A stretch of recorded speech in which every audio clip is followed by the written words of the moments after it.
Adaobi was fitting the last stitches on a client's dress when her phone buzzed. It was her mother, her voice trembling. "Your father. They've taken him." Adaobi froze. "Taken? Who?" "They're demanding 200 million Nigerian nairas. They said if we don't pay in 3 days." Her mother broke into sobs. The news hit Adaobi like a blow to the chest. Chief Okoye wasn't just her father. He was the pillar of their family. Though he made enemies over the years, business rivals, disgruntled former partners, kidnapping was beyond what anyone had imagined. Adaobi raced home. Her siblings were already gathered, some crying, others furious. "We need to call the police," her brother Hugo suggested. But their mother shook her head. "The kidnappers warned us. If we involve the police, they'll kill him." The silence that followed was suffocating. Adaobi's mind raced. They didn't have the kind of money the kidnappers wanted. Her father's wealth was tied up in the estate, but selling it without his consent was unthinkable. Yet the thought of doing nothing felt worse. "We can ask friends. Or the bank," her sister Neka whispered. "I've tried." Adaobi snapped. She had already called contacts from her boutique, but no one was willing to lend such a large amount on such short notice. Then, as if fate itself had twisted the knife deeper, Adaobi's phone buzzed again. She stared at the name flashing on the screen, Kelechi. Her heart sank. Kelechi, the man she was supposed to marry, who vanished from her life a year ago without warning. After her father canceled their business deal, Kelechi abandoned her at the altar.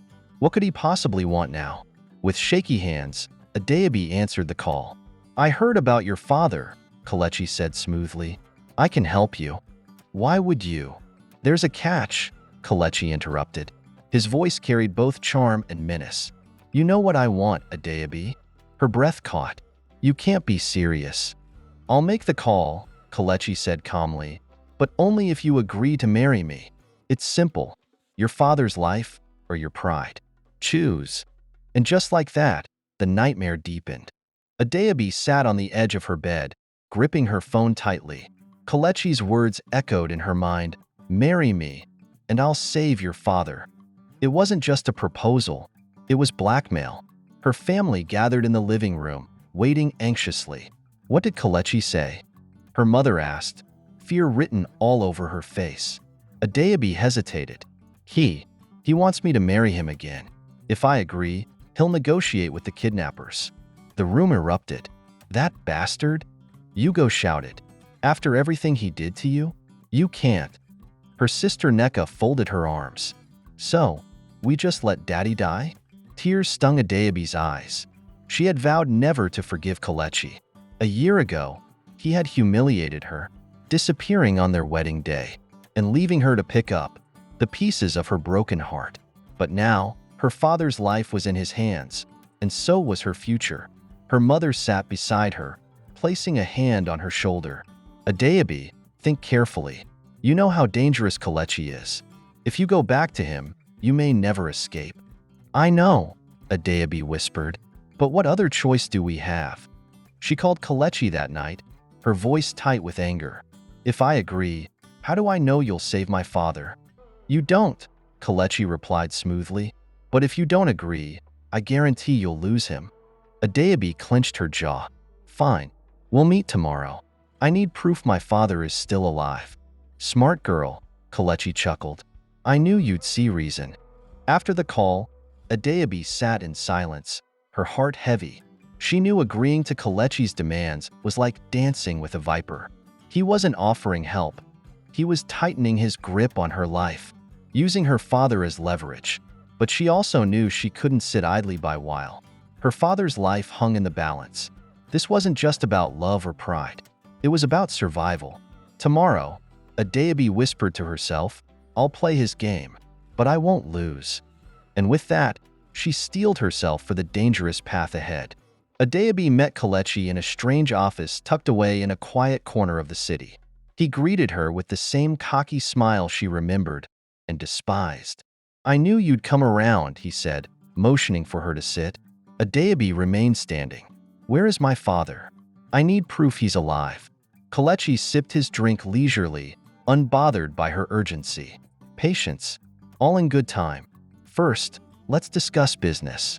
He pulled out a folded document and slid it across the table. This is the transfer agreement. Sign this, and the estate will be mine the moment we're married. Adaobi glared at him, anger bubbling beneath her skin. And if I don't sign? Kelechi leaned back, his expression cool. Then your father dies. Simple. Adaobi felt trapped, her mind racing. She knew he was manipulating her, but she had no choice, at least not yet. For now, she needed to play along. Taking a deep breath, she forced a smile. I'll sign it, but only after I see my father alive. Kelechi studied her, a sly grin curling at the edge of his lips. You're learning. That night, after their tense meeting, Adaobi called Detective Adaobi, the only person she trusted with her secret plan. Kelechi is involved with the kidnappers, she whispered into the phone. He wants me to marry him and transfer my father's estate. The detective's voice was steady. Do you think he's the mastermind? I don't know, Adaobi admitted, but I'm meeting him tomorrow for the ransom exchange. I need you to be ready. If this goes wrong, she trailed off, unwilling to voice her worst fear. We'll be there, Detective Adaobi promised. Stay calm. We'll catch them. Hanging up, Adaobi stared at her reflection in the mirror. Her heart pounded with fear, but her gaze was steady. This was more than a rescue mission. It was a game of survival, and Adaobi intended to win. The next day, Adaobi arrived at the abandoned warehouse on the outskirts of town. It was eerily quiet, with only the rustling of wind through broken windows. Kelechi stood near the entrance, flanked by two armed men, undoubtedly the kidnappers. Adaobi's pulse raced, but she kept her face expressionless. In her bag was the ransom, neatly packed bundles of cash. Around her neck, hidden beneath her scarf, was a tiny microphone linked to Detective Adaobi and his team waiting nearby. She took a deep breath, praying everything would go according to plan. Do you have the money? Kelechi asked, smirking as if he already owned her father and her. Adaobi nodded. And my father? One of the kidnappers signaled to someone inside the warehouse. Moments later, two men dragged Chief Okoye out, weak and bruised but alive. Adaobi's chest tightened at the sight of her father, but she forced herself to stay calm. She couldn't afford to lose focus now. Let him go, she demanded. Kelechi chuckled. Not so fast. First, the money. Adaobi opened the bag and showed them the cash. The kidnappers exchanged glances, then gestured for her to hand it over.